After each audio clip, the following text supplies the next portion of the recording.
Sinking funds absolutely changed my life when I started out on my financial journey. And in today's episode, I want to take you through exactly what sinking funds are if they are brand new to you, what you can use them for, how easy they are to set up, and how they can be a real game changer for your finances. Welcome to Project Rich Mum, where we embark on a journey to financial security with a sprinkle of fun and a whole lot of friendly advice. I'm your host Gemma, and together we're diving deep into the world of personal finance. Join me each week as we tackle budgeting, savings challenges, mindset and beliefs, and ways to supercharge your income. The goal? To empower women on their quest for financial independence. Because here's the secret: building wealth isn't boring or daunting.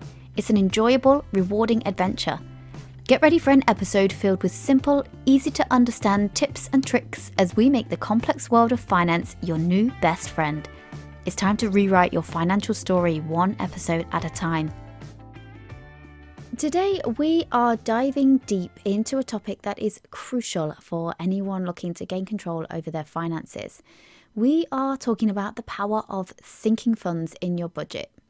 So to kick things off, let's clarify exactly what a sinking fund is. In the realm of budgeting, a sinking fund is kind of like a financial superhero. A savings account set aside for a specific purpose or a future expense. Sinking funds really do help you to be proactive, and they help you to anticipate and, crucially, to prepare for any upcoming financial needs. Now, we should start off by saying that there is a difference between an emergency fund and a sinking fund. So while emergency funds are for those unforeseen crises, for those times when it feels like life has just come in and slapped you around the face, and sinking funds are all about planning for those expected, maybe irregular expenses that we know are going to be happening. So things like Christmas, birthdays. For those events that we know are going to come around, but maybe don't always plan for, and then it can be so easy to get into a pickle if you're trying to fund those moments through your regular monthly budget, or even worse, sticking them onto credit cards. So why are sinking funds so crucial? Life is unpredictable, and if you are listening to this and you're trying to get a handle of your financial situation, you are probably already fully aware of that.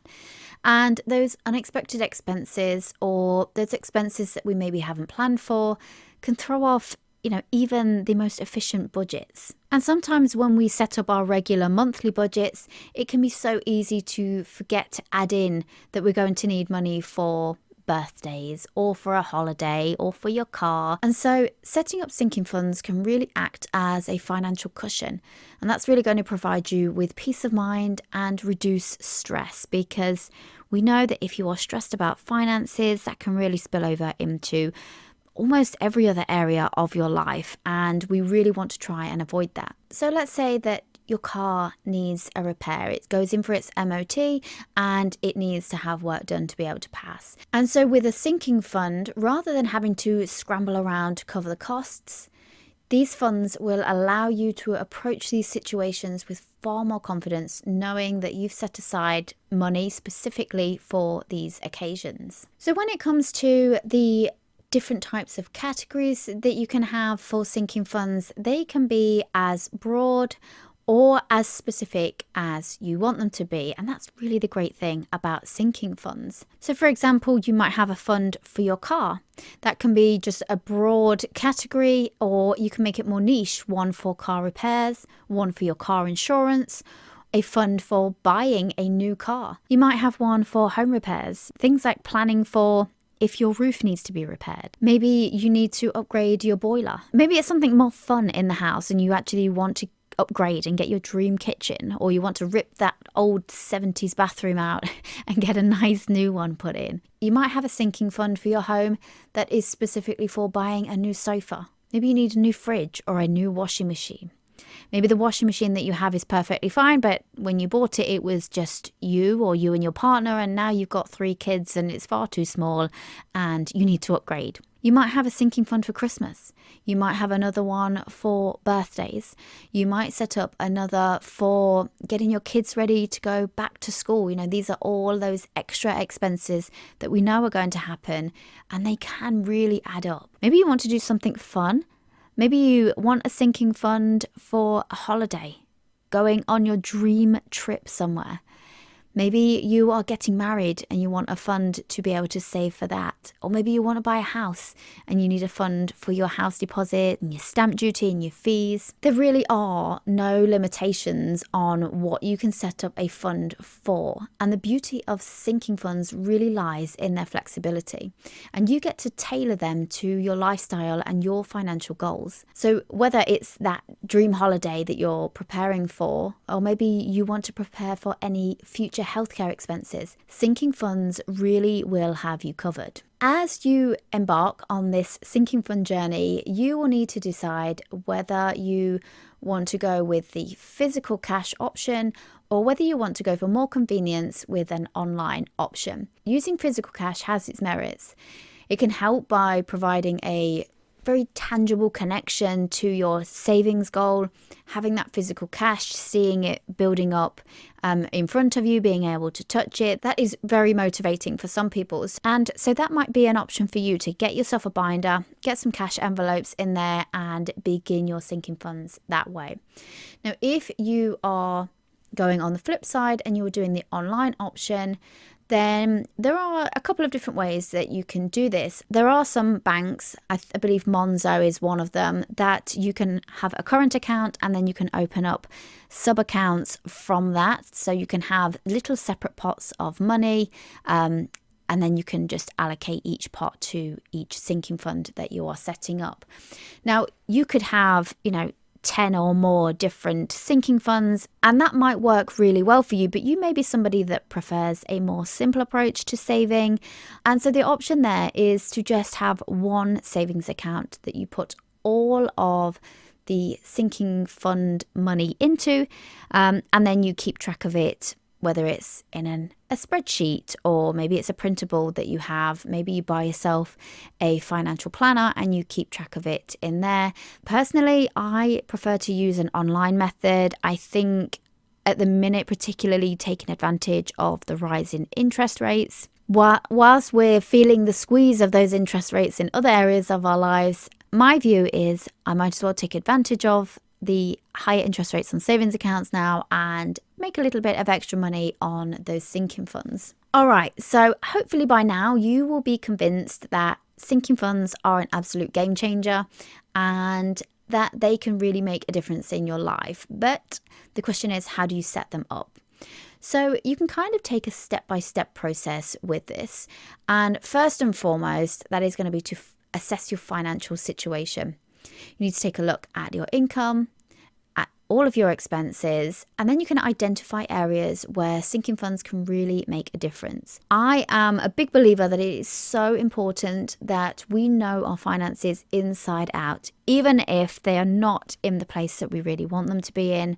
And I know that that can be hard, especially if you've been avoiding them because they're not in a great place. Taking a look at those numbers, it can be a difficult step, but it is so important that it is something that we keep on top of. So once you have identified the areas that you think sinking funds will be beneficial for you, the next question is, how much can you allocate to the sinking funds?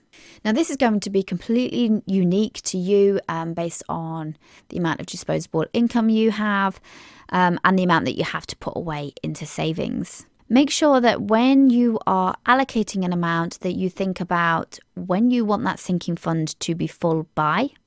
If it is a time-sensitive one like Christmas or someone's birthday, then obviously you need to make sure you're taking that into account. Make sure that you are taking the amount that you ideally want to have in that pot and then dividing it by the amount of time that you have before we get there. So each of your sinking funds will have a different target amount. Some of them will have a definite end date. So if you are saving for a deposit on a house, for example, whereas some of them you'll find will be more rolling pots that you are consistently topping up. So if, for example, you have a sinking fund that you create for your kids and things to do with their schooling.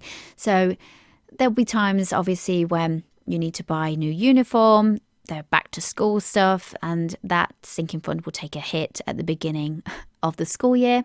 But there'll be times throughout the year as well where they come back and their shoes have got holes in them, or they are going on a trip. I know that my kids' school, for some reason, sends out letters very, very little notice for school trips. And so a lot of times you have to be able to have the money within, a week or two to be able to pay for them. So having a sinking fund for that is incredibly helpful. So once you've worked out how much you want to have in each fund, you know roughly what date they need to be filled by, you've worked out your budget, you know how much you have to be able to allocate to each of these pots. The key to being successful with sinking funds is consistency. If you are doing online sinking funds, automation is going to be your best friend. Setting it up so that when you get paid or when money hits your account, it goes straight out to those pots is really going to help you in creating that consistency and that discipline that you need in your savings. Obviously, if you are using cash, then making sure that you are regularly topping up these funds. So again, setting a set date or set date when you are going to be getting that cash out and topping up those funds. As with any financial strategy, there may be some challenges that may arise with your sinking funds. Perhaps your priorities shift, or you may have an unexpected circumstance that makes you have to reassess some of your sinking funds. And the key here is to be flexible. Make sure that you are regularly reviewing and updating the sinking fund allocations. Life is dynamic. It's always changing, and your sinking funds should adapt to your changing needs too. So be sure to stay proactive. That will help you to be much better prepared to navigate the twists and turns that you may come across when it comes to your finances, and ultimately lead you to a more stable financial future. So we are ready now to wrap up today's episode. I just want to quickly recap what we've gone through. So sinking funds are your financial allies, helping you to plan for the expected and navigate the unexpected. By setting up sinking funds tailored to your goals and your lifestyle, you are laying down the foundation for financial stability. So take actionable steps, review and adjust regularly, and watch your financial future transform. Thank you so much, guys, for taking the time to join me for today's episode. But before we end today's episode, I would love to hear from you. If you are watching on YouTube, you can share your sinking fund experiences. If you have any questions, or if there are any topics that you would like me to cover in future episodes, please do drop me a comment and let me know. You can find Project Rich Mum on social media, or you can drop me an email. All of the contact information for Project Rich Mum will be in the description box. Don't forget to tune in next time as we delve into another aspect of unlocking your best financial future. Until then, everybody, take care and make those sinking funds work for you.